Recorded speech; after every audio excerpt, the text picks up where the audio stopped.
નમસ્કાર મિત્રો, સ્વાગત છે તમારું આજના એક નવા વિડીયોમાં। તો digital Gujarat scholarship regarding update આવી રહી છે, એની તારીખમાં ફેરફાર કરવામાં આવી રહ્યો છે। હવે ક્યાં સુધી તમે ફોર્મ ફિલ કરી શકશો એની ચર્ચા આપણે આ વિડીયોમાં કરીશું, અને અમુક લોકોની બહુ ક્વેરીઝ છે એના રિગાર્ડિંગ પણ આપણે આ વિડીયોમાં વાત કરીશું કે પેન્ડિંગ ફોર સબમિટ અથવા ઓફિસ લેવલમાં પેન્ડિંગ છે, તમારી સ્કોલરશિપ ક્યારે આવશે, કેટલી આવશે, એની સંપૂર્ણ માહિતી આપણે આ વિડીયોમાં જોઈશું। તો વિડીયોને લાસ્ટ સુધી જરૂર જુઓ જેથી તમને આની સંપૂર્ણ માહિતી મળી રહે।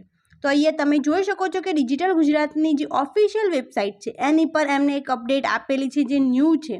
મીન્સ અત્યાર સુધી જે ફોર્મ ફિલ કર્યા છે 10/3/2024 સુધી જેટલાના ફોર્મ ફિલ થઈ ગયા છે, એમના સાથે સાથે હવે જેમને ફોર્મ ફિલ કરવાના બાકી છે અથવા અમુક લોકોના ક્વેશ્ચન્સ છે એનું પણ સોલ્યુશન એમને આમાં મળી રહેશે, અને એમને ફરીથી ફોર્મ ફિલ કરવાનું હોય અથવા સબમિટ કરવાનું બાકી હોય તો એ પણ આની દ્વારા કરી શકશે। તો શરૂ કરીએ।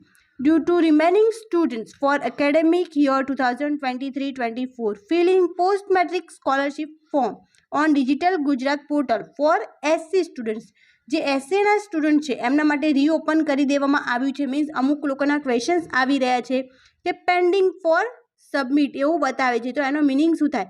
પેન્ડિંગ ફોર સબમિટ હોય એનો મતલબ તમારે સબમિટ કરવાનું બાકી છે, અને જો તમે એસસીના સ્ટુડન્ટ્સ હોય તો તમારા માટે બેનિફિટ છે, કેમ કે તમારા માટે આ જે ફોર્મ ફિલ કરવાની તારીખ છે એ 31 માર્ચ 2024 સુધી લંબાવવામાં આવી છે। તો તમે પેન્ડિંગ ફોર સબમિટ આવું તમને ઓપ્શન જોવા મળતું હોય તો તમારે ચોક્કસપણે આ સબમિટ કરી દેવાનું રહેશે। તમે જોઈ શકો છો કે 31/3/2024 મીન્સ આ મહિનાના એન્ડ સુધીમાં તમારે આ ફોર્મ ફિલ કરી દેવાનું રહેશે, તો જ તમારા અકાઉન્ટમાં જે સ્કોલરશિપ છે એ ડિપોઝિટ થશે। અને અમુક લોકોના ક્વેશ્ચન્સ છે કે એમને બ્લેન્ક બતાવે છે, બ્લેન્ક બતાવે એનો કંઈ વાંધો નથી, પરંતુ જો તમને પેન્ડિંગ ફોર સબમિટ બતાવતા હોય તો તમારે જરૂરથી સબમિટ કરી દેવાનું રહેશે। જેમને બ્લેન્ક હશે એમને પણ સ્કોલરશિપ ચોક્કસપણે આવશે।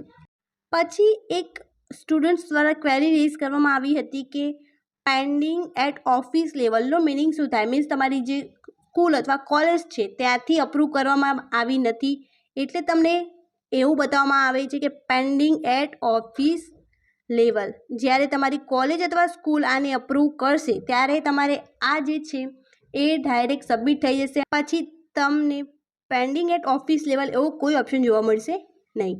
લાસ્ટમાં તમને બતાવવામાં આવશે કે અપ્રૂવડ બાય ઓથોરિટી, મીન્સ તમારી જે એપ્લિકેશન છે એ અપ્રૂવ થઈ ગઈ છે અને કોઈ ક્વેરી રેઝ કરવામાં આવે અથવા તમારી એપ્લિકેશન કેન્સલ થાય તો તમારે શું કરવાનું રહેશે? તમારે એને રીઓપન કરીને એની અંદર ડિટેલ જે એમને તમને કેન્સલ કરી છે એ ફરીથી નાખવાની રહેશે, તો જ તમને સ્કોલરશિપ મળવાપાત્ર રહેશે। અને આ સ્કોલરશિપ જે છે એ ટાઈમ બાય ટાઈમ બધાના અકાઉન્ટમાં ડિપોઝિટ થઈ જશે, જેમની ફોર્મ છે એમાં કોઈ મિસ્ટેક્સ નહીં હોય તો। મીન્સ જે એસસીના સ્ટુડન્ટ છે એમને હજુ પણ ચાન્સ છે કે એમને કોઈ પણ ક્વેરીઝ આવે તો એ આની અંદર જઈ અને ફોર્મ ફિલ કરી શકે છે અથવા રીઓપન કરી અને આ ફોર્મ ફિલ કરી શકે છે 31 માર્ચ 2024 સુધી। તો આ વિડીયોને વધુથી વધુ શેર કરો, કેમ કે એસસીના જે સ્ટુડન્ટ્સ હોય એમને સૌથી વધારે સ્કોલરશિપ આવતી હોય છે, તો એ આ સ્કોલરશિપનો લાભ લેવાનું ચૂકે નહીં અને એમને આ સ્કોલરશિપનો લાભ મળી રહે। તો આ વિડીયોને વધુથી વધુ તમારા ફ્રેન્ડ્સ સાથે શેર કરો જેથી એમને પણ આ ઇન્ફોર્મેશન મળી રહે। Thank you so much for watching.